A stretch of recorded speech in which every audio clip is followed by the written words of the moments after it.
Bingo! On time, on the dot. Welcome to.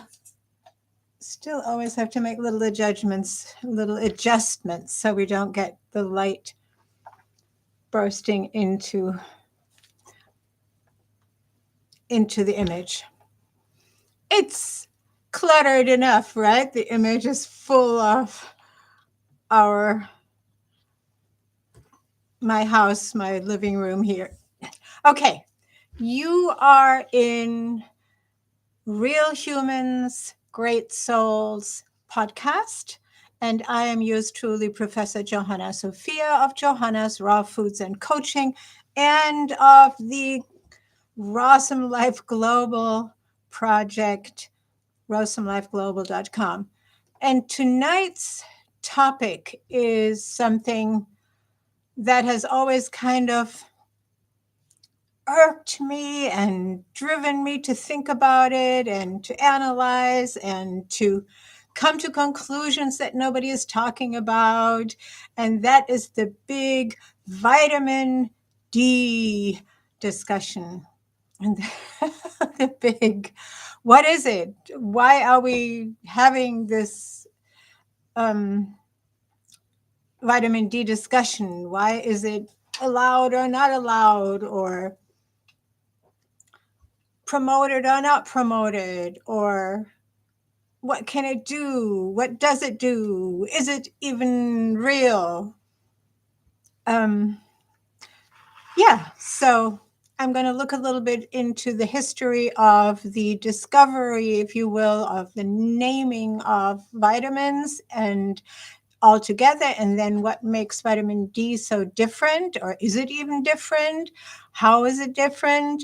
And what does it do to our body and our well-being and our functioning and all of that? And how does it change us if we get enough of it or not?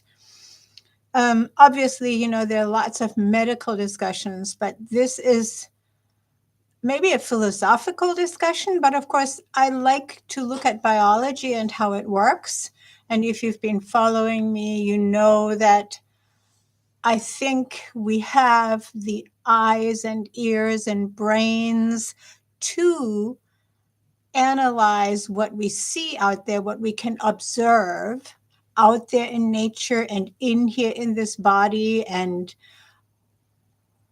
put together all the historical knowledge and findings, as much as, of course, we can never have all, but as much as we have had the privilege of having access to or having absorbed from our learning. And since I've been on this planet for 70 years, I've done a little bit of learning and gathering information of these things that have interested me and of these observations, or derived from these observations that we can all have. And I just love looking at what it is that we talk so much about and find so much to create products around, right? In the Western world in particular, and then make that item, such as the item vitamin, whichever vitamin it is, a product and a necessity and a deficiency and a must have, or works or doesn't work, et cetera, et cetera. So we create this whole culture around these little bits of nature that are really part of the whole, right? But we then sort of pick out the tiny little bit, and then we pick out an even tinier little bit and create a lot of hoopla around it, a lot of science, a lot of products, a lot of, like I said, information that we share with others or not. All right, so title being D3, the sunshine vitamin.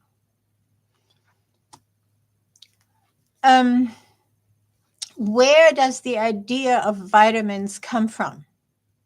From what I can find, this is a recent denomination, recent invention or theory or finding of particular molecules, of particular parts of the human life cycle, and of course all of life cycles, to find that particular phytonutrients, we call them now, can be defined as vitamins. And it's curious how the first discoverer, by the name of Casimir Funk, don't know of which nationality he was, in 1910 first came up with this name, Vita, life, Amin.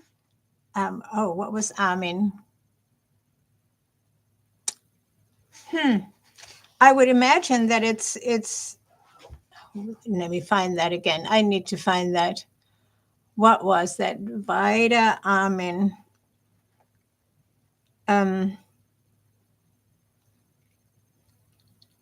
So he came up with this name. And of course, I have came up with this name, and I can't find what the amine part was described as being, but he came up, Vita, life, and amine, and nitrogenous or nitrogenous substance, so a nitrogen-related substance that is essential for life. So those are the life essentials, the vitamins. So that's how he came up with this name, and that's how we have this theory of vitamins and the fact that they're necessary items, necessary parts in our life on planet Earth. So I wanted to go into that a tiny little bit. So there are these essential elements that we need to absorb. And I'm just going to focus on humans right now, even though, of course, that applies to animals in all kinds of various ways as well. In order to keep our cell tissue, our functioning of the human body alive, we need vitamin C and vitamin A and vitamin E and vitamin B, the whole chain of vitamin Bs, right? 1, 2, 3, 6, and 12. I think there's a 17 or something that has been named such as well. I don't know anything about it. So anyway, so in the early 1900s, these things were explored, but the Nobel Prize went to somebody else, went to a couple of other scientists. I guess Mr. Funk was not a doctor or a PhD to get that honor of the Nobel Prize. There it is. So now we have people coming into the understanding that there is such a thing as these nutrients that we all need. And immediately it starts out with, well, how can we create those nutrients as in a supplemental form, as a nutritional supplement, and sell those nutrients? And going back to the vitamin C story, of course, we all know that the discovery of this element that is in fresh living plants, that is vitamin C, was kind of discovered. It wasn't called vitamin C then, but it was kind of discovered as a necessary element for human life on the ships crossing the Atlantic and going on longer travels, journeys, And the sailors would have scurvy when they did not have fresh plant food in their nourishment. And we were told the story, I think in the US, the story is taught that limes, because they were able to keep limes for a longer period of time, solved that problem. We learned that sauerkraut solved that problem because fermented sauerkraut, cold fermented, not boiled cabbage or pasteurized or anything, but fresh cabbage fermented is has a long shelf life, so to speak, can be kept in, they kept them in these large wooden drums, right? And took them on the ships so that that fresh vitamin C plant life, again, would be consumed by the sailors, and they would not have scurvy. They would not have their teeth fall out and die from deterioration. All right, so that was kind of a precursor to the then discovery of these various other nutrients that are essential for life. And then they came up with vitamin D. This thing that happens in the human body when sunshine hits the skin, and together with fat in the skin forms a phytonutrient. There's this other nice chemical name that then is essential for keeping kind of balance in the human body and mind and emotional life. And if there is not enough of that, you could say there's not enough of sunshine in a human life. There is deep depression, and at the same time, oddly, sleep deprivation. The body cannot relax and fall asleep when we don't have enough, vitamin D, when we don't have enough sunshine or UV light from the sky. It doesn't have to be sunshine. It can also just be UV light, meaning, living in England, I don't want to bash England, but, I've lived in England and Scotland. Scotland is a little bit better than Lower England, actually. You just don't get much sunshine, right? But even on a cloudy day, sunshine will come through the clouds, or rather the UV light will transcend the clouds and create enough vitamin D in the skin to fend off all those deteriorating effects that a deficiency will cause. And let's just go over the deficiencies in brief. And of course, I'll get back to it a little later, because we get to the why. Why do we suddenly have deficiencies of vitamin D? The C vitamin deficiency is explained in these travels where there was no access to fresh fruits or vegetables. But the D vitamin, of course, I'll explain later, turns into, the D vitamin deficiency rather, turns into fatigue, not sleeping well, and bone deterioration, softening of the bones, osteoporosis, bone pain, and achiness in the entire body, depression, feeling of sadness, anxiety, fearfulness, hair loss, and then we get to muscle weakness and loss of appetite. It really sounds like a wasting away, right? When we don't have vitamin D. And being vulnerable to all kinds of sickness. So now we could go into further explanation, that calcium in the body requires vitamin D to be useful for bone and tissue replacement and formation even. And we wonder what that is. Has there been vitamin D deficiency in other older cultures? Probably not. Why?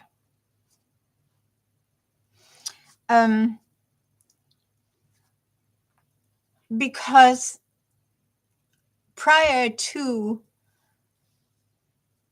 transportation systems like cars and trains, and prior to us sitting in offices or houses on computers like me right now, right? We were moving outside of houses or buildings and coming back into them. And this moving always included exposure to the sky. Because we were going to visit a friend, we were going to call on a friend, not by phone, but calling on somebody meant walking over there, knocking at the door and saying, hello, I'm coming to visit. I need to talk to you.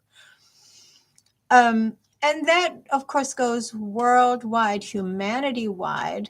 We had exposure, daily exposure to enough UV light, and that goes for the very north as well. Now, of course, Scandinavia developed a whole culture around the extra exposure by, jumping naked into, coming out of a sauna, jumping naked into a lake or a water body, and having that intense exposure when you get out of the water into UV light.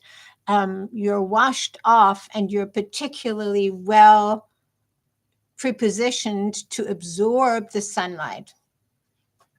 And even the Inuit, mind you, the Inuit had a very short life expectancy because there's so little sunlight in the very north, and secondly, there is so little plant life. So exclusively animal food, fish and blubber and so forth, leads also to a radical shortening of the life expectancy.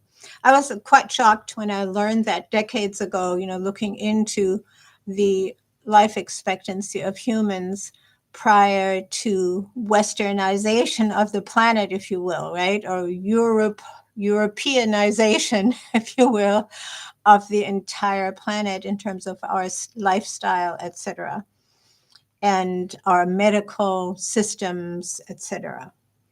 So let's talk about the concept of then turning these essential nutrients that we need into a pill format or liquid format subsidy that we can consume, and how that can work. Or can it work? I mean, yes, it definitely can work, but does it do the same thing is more of a question. And of course, there are no finite answers. When I'm really deficient of vitamin C and I get a massive amount of vitamin C with infusions, etc., of course, I'm going to do a much faster cleansing process than I would if I were just trying to eat piles of oranges or kiwis or something with high vitamin C content. So yes, there's a lot of purpose and goodness in those abilities that we have. But how did we even get there to need supplementation and substitution of these totally natural and naturally accessible nutrients that everybody should really have, but doesn't in our modern Western lifestyle. And in particular, vitamin D as the mood vitamin, the true, uh, the true life-giving vitamin. Of course, I was asking my son and his girlfriend this morning, what do you think? What comes to mind to you? Why is vitamin D important? And, and sunshine versus pill format. And my son got all like flustered and, come on, I don't want to talk about this over and over because he knows that I talk about these things. And how important it is to get out there in nature. But he was saying, look, Mom, we all know there is no life without sunshine. Bingo, right? There is no life on planet Earth without sunshine. Now, of course, it could also be said there's no life without water, there's no life without air, oxygen, and there's no life without gravity. I mean, we could have those discussions around several things, but the awakening of the life force of we call it photosynthesis, the awakening of that biological process requires the impact of the sun and the photonic energy reaction. Yeah, big words. It's photons are a particular type of energy that is associated with the energy absorbed from the sun and then held in all plant life, especially leafy greens and the parts of the plant that are particularly exposed to the sun.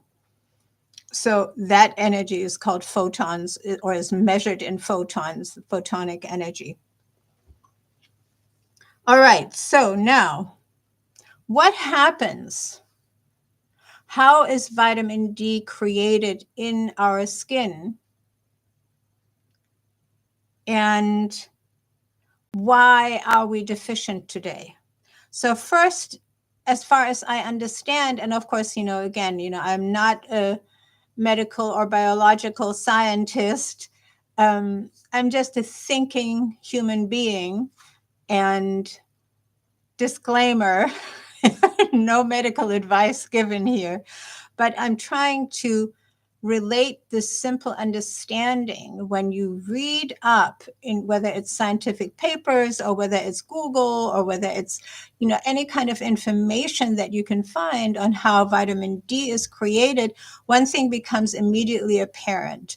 Vitamin D requires a fat component to be formed. So here's sunshine coming in. It needs to meet fat, and it seems to have to be natural live fat. It doesn't work with, and I explain in a minute why, it doesn't work with if you just put a lot of fat on your skin. But the natural fat in your skin is then absorbing the sunshine and transforming it into that thing that we then call vitamin D3 in our body. And that then helps to create the serotonin, the feeling of sensation of well-being, sensation of happiness, sensation of calm, of relaxedness. All those things are created by this thing when the sunshine is allowed to do that process. Now, why are we now, for the last 50 years, terribly worried about getting skin cancer from sunshine, and therefore we don't go and expose ourselves to the sun? Or what do? We block the process of the vitamin D production by putting sunblock or sunscreen on our skin when we go tanning on the beach or in the backyard, right? Or by the pool or wherever. So we produce produce a situation in which the absorption of sunlight is hindered. Now, why do we need to hinder it? Oh, we get burnt and then we get skin cancer. Why does that happen? Why did that never happen to any of the people who spent millennia with lots of their skin exposed all day long in the sun? Or sometimes, wearing these straw hats, or in Asian countries, but for the most part, having good parts of their body exposed to the sun for hours and hours without worrying or without getting skin cancer or other forms of bad diseases. Now, I personally can say that having been born very pale skinned and freckled, I was very sensitive to the sun, and I got very burnt and sometimes blisters and horrible sunburns. And here comes the trick. The moment I changed my nutrition, my nourishment to what is absorbing the other vitamins in their best form, especially vitamin C, vitamin E, vitamin A, and B12, all the good stuff naturally without killing them first. It's so hard to talk about this, but it's so true. The moment I switched my diet to an organic, raw, plant-based diet, I never got a sunburn anymore. I never had these deficiency symptoms anymore. The tiredness, the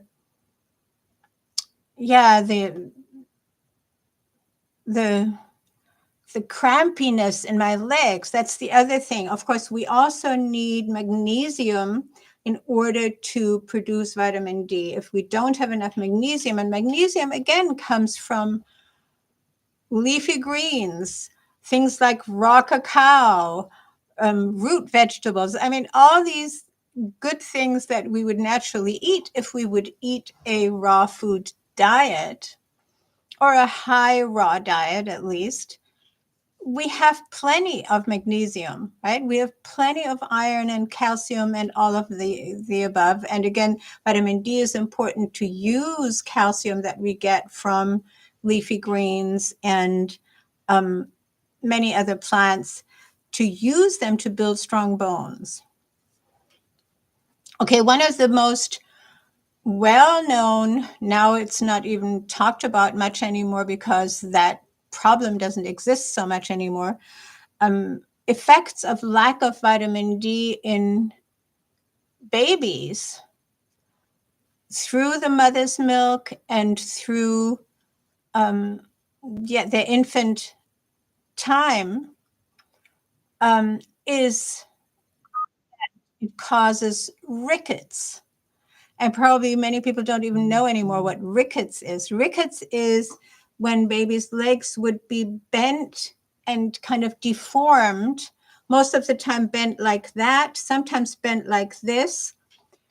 And that is a very clear sign. Used to be, it really doesn't happen that much anymore because we're so aware of that issue, of a lack of vitamin D, a lack of sunshine. I remember very well being taught that if a baby does not have enough sunshine exposure and not enough vitamin D through mother's milk,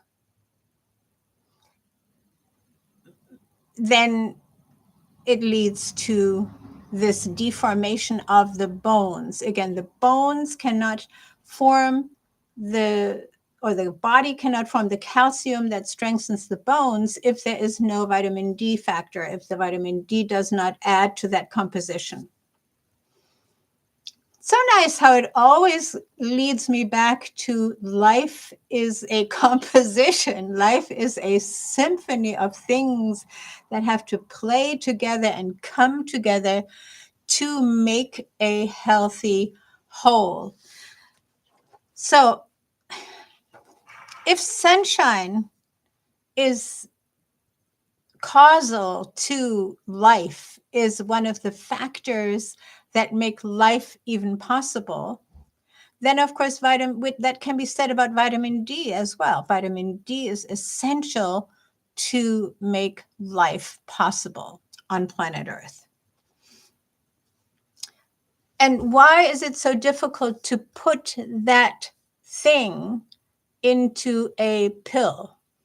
And yes, we can do that because we can, again, replicate or manufacture to a certain extent that UV impact upon a fat. And I learned that vitamin B supplements are made using the fat from sheep's wool. You know, if you've ever touched a sheep that lives outside and a natural life, and you touch the wool, it is very, very greasy. And it needs to be then washed again and again to make the wool that we wear. I'm not wearing any wool. This is silk and cotton. But yeah, that's how we make wool. We kind of take the fat off the wool to have a lighter, airier fabric, you know, that's not greasy, because sheep's fur or hair, you know, is very, very greasy. It's a greasy mesh. So vitamin D supplements are made from UV light shining onto these sheep wool fats. I think called lanolin. Was it lanolin? Correct me if I'm wrong. And that's those are the two main items to create vitamin D. And then we consume that. But of course, here's an interesting effect. So while supplements can very much help with bone and skin reparation or repair, it cannot do much to the mood, the emotional, the sleep, etc., not as much as sunshine can. And I thought that was really interesting because while some of the biochemical parts can be repaired or can be substituted with this manufactured vitamin D, the biggest effect, the overall effect that has everything that sunshine upon skin can do for us, cannot be replicated. And that's the mood change and the relaxedness and this better sleep pattern. So if at all you can, please go outside once every day, even if it's just for 10 minutes, and have some part, you know, even if it's just your face and your hands or the top of your head, have some part of your body exposed and not covered by clothes.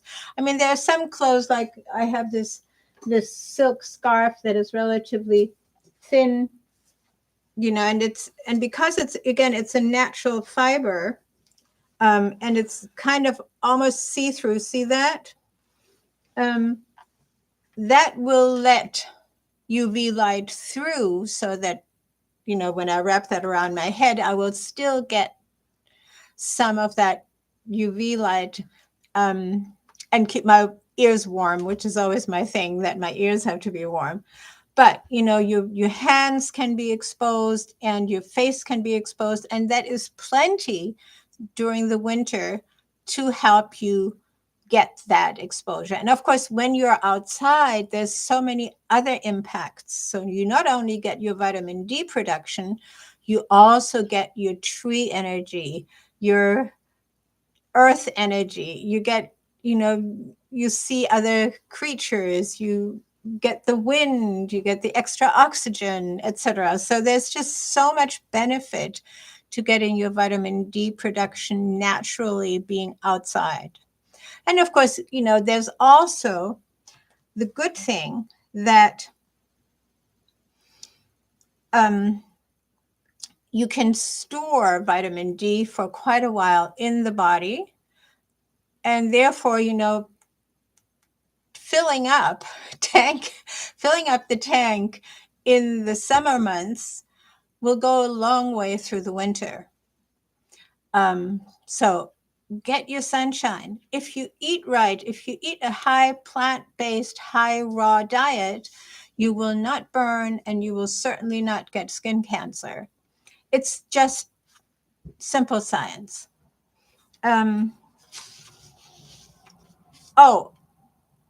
One more element that my son is really tired of hearing that I'm explaining to people. When we deprive our own skin of its natural fat, I mean, I do things like, I rub my extra avocado into my hands, and, these are 70-year-old hands, but the skin is nice and soft. And yes, there's lots of wrinkles, but it's still nice and soft.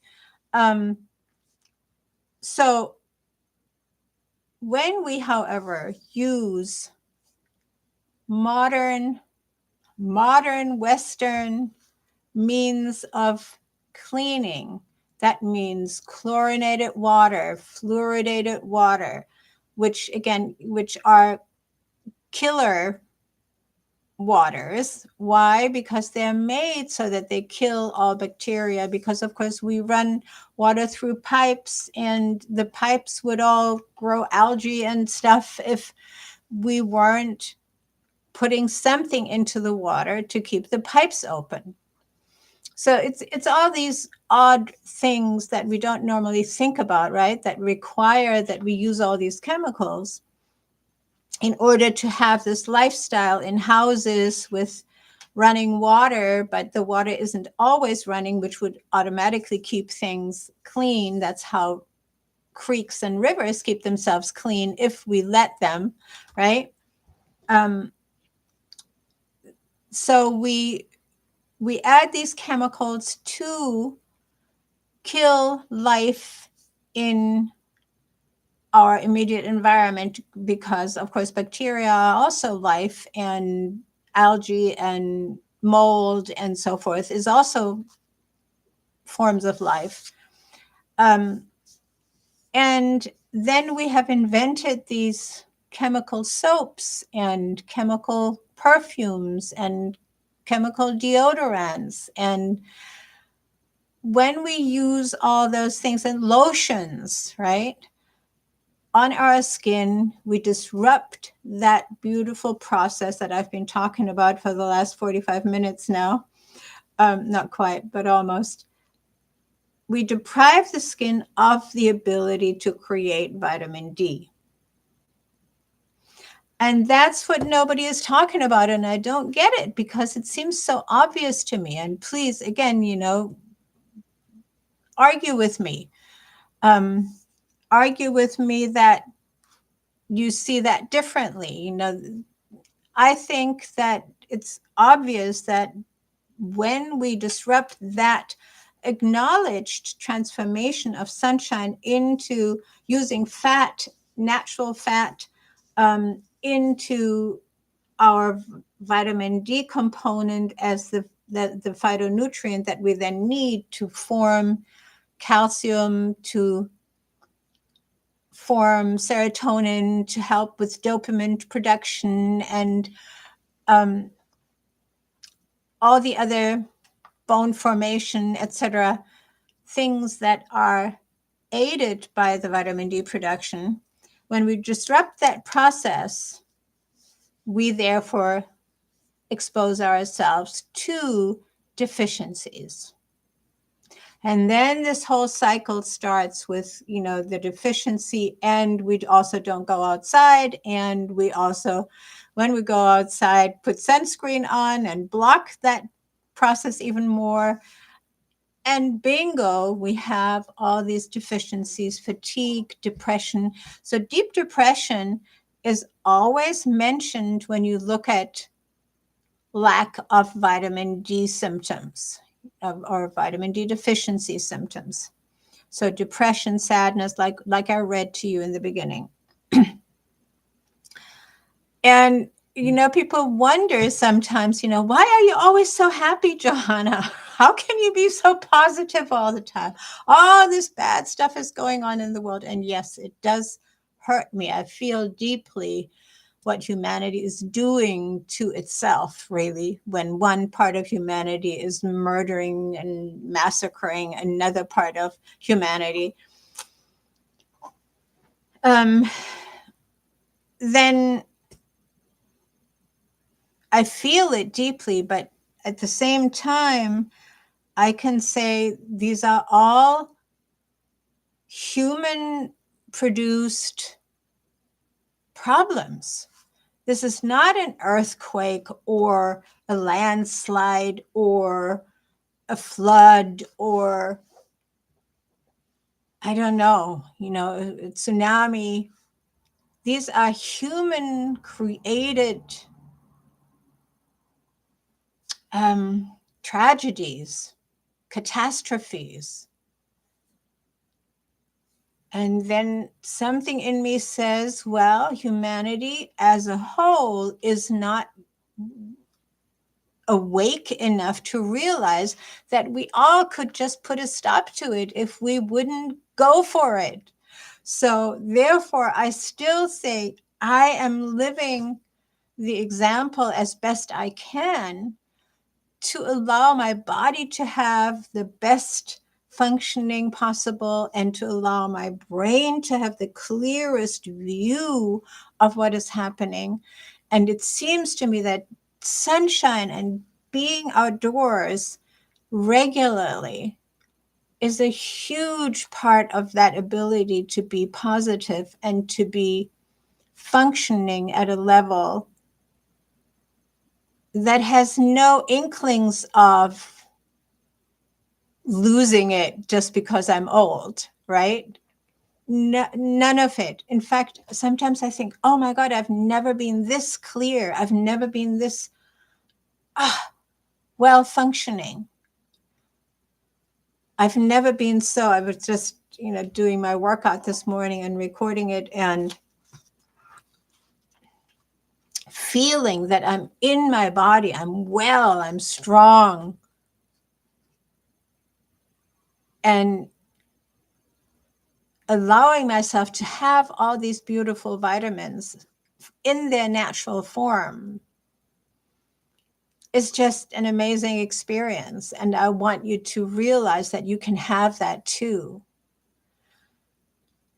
And while, of course, we have groomed ourselves as a Western humanity, and in some other cultures too, into this deprivation ourselves, right? Because of all the chemical impacts, disruptions of those processes. Even the vitamin C content in a cooked vegetable is only a fraction of what it could be if it were an organic, fresh, raw vegetable of the same kind. So we do all these things to deprive ourselves of a vitality that we could have, that we can have, not could, we can have. Here it is. We can have that. Let's go out into the sun. Let's go move. Moving, of course, is another important part. in that vitamin D creation, and in the bone density creation, in the transformation using vitamin D to create the calcium, to create the bone density, to create the strength that we then can have in our body, because of course not just bones but all tissues, skin and tendons and vessels, etc., skins of vessels are all using that same format of fatty transformation of sunlight into the matter, if you will, that makes our human body and makes it functioning and makes it flexible and makes it movable and strong. So I also have never heard of the kind of tiredness, exhaustion, and depression when I lived in Zimbabwe, or when I visited the Gambia, or when I even, even the southern parts of Europe, in the Mediterranean and Spain and what used to be Yugoslavia, people who lived in a lot of sunshine were just happier and content in comparison to people in England, for example. But then again, like I said in the beginning, the Scandinavians found a way around that. But I understand, I've never been to Finland, but I understand that in Finland, from a Finnish friend of mine, I was hearing these stories, because of the darkness in the northern parts, I'm sure of Norway and Sweden, that applies as well. Because of the darkness in the winter, you really have months where it's just dark. There is so much depression, no sunshine, and therefore so much alcoholism. So the compensation, trying to make yourself feel better, feel more relaxed, feel, all those things, maybe fall asleep better, then leads to alcoholism, because alcohol is, of course, something that relaxes you and makes you fall asleep easier and things like that. So ironically, that holds true in the darker parts of the world as well, unless there is, again, this counterculture exposing your body to the skies when there is even a little bit of light, or, well, in the dark, you can't make vitamin D. So the moon does not suffice for creating vitamin D. No UV light from the moon, as far as I know. Correct me if I'm wrong. So creating a world in which we spend almost all our time with ceilings over our heads, right? And now some cultures have even, I came across this whole slew of discussion, does the hijab and the burqa, do those clothing parts make it worse, especially for women, in some countries with these strong Muslim religions. And from what I'm reading, yes, that is in fact true. So again, they have to find ways of getting sun exposure when they're not out in public, when the women are just among each other. And again, I don't know enough about it, but what I'm finding is that, yes, it holds true even there. So when we're all closed all the time, we're depriving ourselves of that energy, that beautiful happiness, that joyfulness that comes with the sunshine absorption. And that vitamin D3 factor. All right. All right. Last but not least, I want to talk about the sun gods. And that's a whole story. I think Peter Joseph had it in his earlier versions of the Zeitgeist movies as well, that the entire cultures from thousands of years back would honor the sun as the God entity, right? The sun is the God entity. And he argues even that the translation of the sun became the Son of God in the Jesus mythology and stories. And of course, you know, I've said it often, I could not find historical, factual evidence of the existence of that person, but it is a creation of all those older mythologies with sun gods. Ra in the Egyptian culture, the god of the sun, and in many older cultures, if not all, the sun god plays a very, very important role and is the life-giving force. So we get back to, yes, is vitamin D the life vitamin, right? The sunshine that we require in order to bring that life force to life. So bring it forth.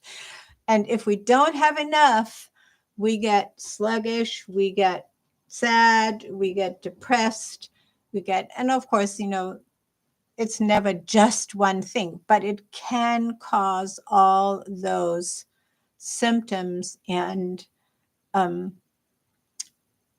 we then are missing the God that we can absorb to reinforce our own God inside, right? Our own godliness. So we need that cycle of rejuvenating using the sun and the sunlight, even when it's cloudy. All right, it seems to me this is going to be a little short, but that's where I want to end the vitamin D talk. I'm sure there's a lot more that can be said. Yeah, I mean, I pulled out all these discussions of what sunscreen does and the use of the necessity of fat to form D3, the deficiency symptoms, and that thing we call photosynthesis as being the process of the awakening and constant infusion of life into any living entity through UV light, i.e. sunshine. Okay, let me know what you think and what you like about this particular podcast about the vitamin D issue. And of course, over the last few years, the power of vitamin D has been discussed a lot as an element that literally enhances our immune system. Oh, that must be the one thing I forgot. So I'm adding another couple of minutes after all. We literally require the vitamin D to inform the entire immune system. Of course, you know, there's an argument now in science that it's not really a system like the blood circulatory system or the lymph system, but that it is all these different collaborations in the body that create a strong immunity, meaning, in my understanding, it's not really as much a defense system as it is a balancing system. How much of this bacteria family do we need for our body to function well? When it's too much of it, it becomes a disease. When it's too little of it, it becomes a deficiency, and we can also call that a disease, or it leads to things that we then call a disease. But vitamin D seems to be the number one power. I'm going to call it the God vitamin, the sunshine vitamin, the God vitamin, that allows the immune system to fire life, to fend off, if you will, if you want to define it like that, bad influences from the outside, poisons even, right? To a certain extent, and strengthens our, what's the word? Resilience. Yes, our resilience to be in life that is always in flux and always provides challenges. And the sunshine vitamin, or the God vitamin, produces that strength, not just in the bones, but also in our emotional well-being, in our mental well-being, and in our well-restedness. Because when you're not well rested, none of the above works very well, right? We're not strong, we're not feeling good, we're not happy, we're not joyful, and therefore we don't have the strength of even the personality strength to walk into a room and shine a bright light upon everybody who's present, right? And absorb or receive all the other lights in the room, if you will. Okay, so we got a new name for the vitamin D. I love it. So, new definition, the God vitamin. All right, we covered it all that I had prepared. I'm sure there's lots more to discuss around vitamin D, but I love hearing from you. Let me know what you think. And that's it for tonight. Thank you for watching Real Humans, Great Souls. And hopefully soon we will be having interviews on this podcast as well. And I will not be the only voice broadcasting. Nobody joined us in the chat today, so let me know later as you watch this. Ciao.